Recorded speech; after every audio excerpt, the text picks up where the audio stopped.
আসুন আপনাদেরকে একটা এমন জিনিস বলি, যে জিনিসের অভিজ্ঞতা হয়তো এর আগে কখনো হয়নি আপনার।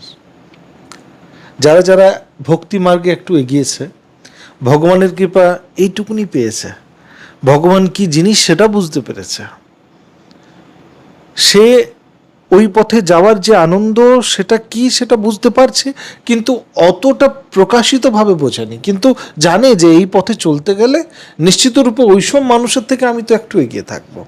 সেই সব মানুষের কথা আজকে, আর তারাই যদি শুনেন এই ভিডিওটি, তাহলে তো উপকার অনেক হবে, অনেক হবে। আপনি সেই উপকারের কথা আমি আপনাকে মুখে বোঝাতে পারবো না, হয়তো শব্দগুলো যেগুলো ব্যবহার করব সেগুলো অতটা ঠিক হবে না, কিন্তু আনন্দ অবশ্যই পাবেন। আসলে কি জানেন, যে আমরা জীবনে যখন একটু ভক্তির যে ফল আছে সেটা পেয়ে যাই, একটু আনন্দ, ভগবানের পথে চলার যে আনন্দ রয়েছে সেটা যখন একটু নিজের কাছে পেয়ে যাই, সেই মুহূর্তেই, সেই মোমেন্টটাতে আমি বলছি, সেই মোমেন্টে আমাদের কাছে বিভিন্ন রকমের কাজ যেগুলো অনেক দিন ধরে পেন্ডিং রয়েছে, বিভিন্ন রকমের জিনিস যেগুলো অনেক দিন ধরে আপনি চেষ্টা করে করে মাথা ঠুকে দিয়েছেন, একবারও হয়নি, সেই সব জিনিসগুলো আপনি হতে আরম্ভ করে, আপনি হয়। এইরকমই হচ্ছে, কিভাবে হচ্ছে, কি করে হচ্ছে জানি না, কিন্তু বিপদের থেকেও আমি বেরিয়ে চলে আসছি। সেই একটুকুনি ভক্তি করেছিলাম, তার ফলে এতটুকুনি, আর আমার মন ভরে গেল। আমাকে লাগছে যে এইবারে যে জিনিসটা আমি পেয়েছি সেটাকে একটু উপভোগ করি। আর এই সময়টিতেই নিজেকে একটু জাগৃত করার সময় থাকে। অনেক সময় ওই ভক্তরা কি করে, আমাদের মতো ভক্তরা যখন একটু কোনো সিদ্ধি, একটু কোনো লাভ, একটু কোনো প্রকৃত জিনিস যেটা অনেক দিন ধরে চেষ্টা করেছি আজকে আমি পেলাম, পাওয়ার পরে আমাকে মনে হলো যে এই যে জিনিসগুলো পেয়েছি সেগুলো কিন্তু অন্য মানুষরা পাচ্ছে না, আমি তাদের থেকে অনেক এগিয়ে গেছি, তো তাহলে এটার উপভোগ করা হোক। আর এই উপভোগের অবস্থাতে একটু নেমেছি না পুরো ডুবে গেছি। আমার আর মন এমন হয়ে গেছে যে সেই সব জিনিসগুলোর যে আনন্দ আমি পাচ্ছি এই মায়াভর জগতে, সেগুলোকে নিয়ে আমার মন এত আনন্দিত হয়ে গেছে যে সেই যে এইটুকুনি ভক্তি করেছিলাম, সেই এইটুকুনি ভক্তির কথা আর মনে নেই। সেই যে এইটুকুনি ওই পথে চলেছিলাম, ওই পথে যাবার জন্য আর আমার শরীর চাইছে না, আমি সুখী হয়ে গেলাম। আমি এই মায়াভরের জগতে মায়ের একটু মায়া পেয়ে নিজেকে এরকম মায়া ক্লিয়ার করে নিলাম যে আর আমার মন যাচ্ছেই না যে আমি মাকে একবার ডাকি, আমি বাবাকে একবার ডাকি, আমি প্রভুর কাছে একবার গিয়ে চোখের জল ফেলি। কেন? কারণ আমি তো ফেলেছি, তার জন্যই তো আজকে পেয়েছি।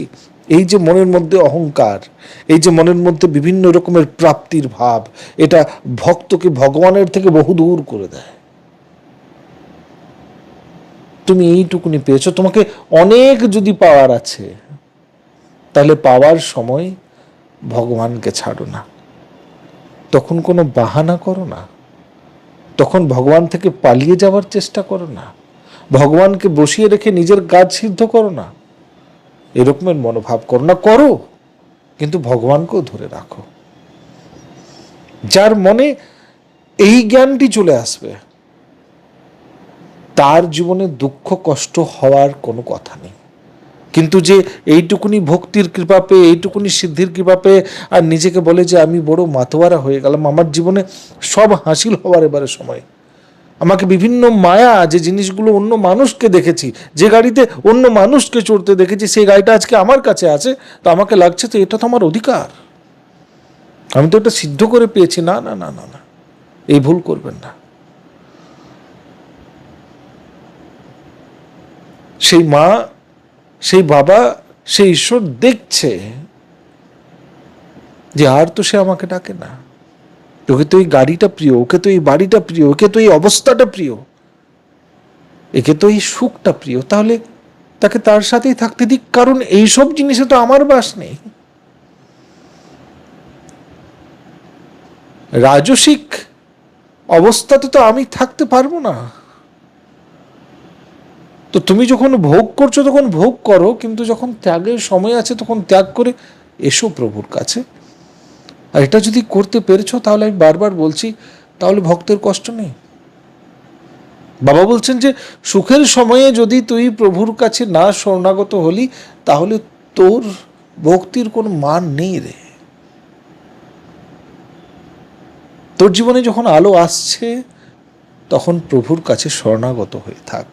কত মানুষ অন্ধকারে রয়েছে, কত মানুষ কষ্টতে রয়েছে, প্রত্যেক দিন চাইছে যে একটু আলো দেখতে পাচ্ছে না, আবার নতুন দিন আবার চেষ্টা করছে। তোমার কাছে যদি ওইটুকুনি আলো আছে, তাহলে এই রকমের মনোভাব আনো না যেখানে শুধু সেই সুখকে নিয়েই থাকবে। প্রভুকে নিয়ে থাকো, প্রভুর সঙ্গে থাকো, প্রভুর কৃপাকে লাভ করার জন্য প্রভুর শরণাগত হয়ে থাকো। দ্বিতীয় কোনো রাস্তা খোঁজো না, কিছু নেই সেখানে, ওই মায়াতে কিচ্ছু নেই। আর এই পথে যদি কোথাও কোনো সমস্যা মনে হচ্ছে যে এখানে আমি এটা পারছি না, এটা আমি বুঝতে পারছি না, এটা আমি করতে পারছি না, নিচে যে নাম্বার রয়েছে সেটাতে যোগাযোগ করো। বাবার কৃপাতে যতটুকুনি পারবো অতটুকুনি সাহায্য করব। জয় বাবা মঙ্গলকারী লোকনাথ ব্রহ্মচারী।